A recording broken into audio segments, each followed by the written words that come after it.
भगवान श्री कृष्ण जब माता देवकी और पिता वसुदेव को कंस के चंगुल से छुड़ाने गए तब उनकी उम्र 14 वर्ष थी। उनकी माता ने उनसे पूछा कि बेटा तुम तो भगवान हो, तो तुम हमें पहले ही कंस के चंगुल से छुड़ा सकते थे, इतनी देर क्यों कर दी?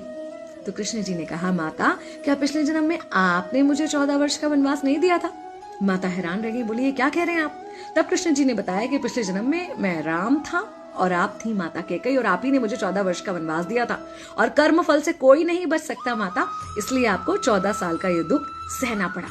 तब आश्चर्यचकित होते हुए माता ने पूछा, तो फिर यशोदा पिछले जन्म में कौन थी?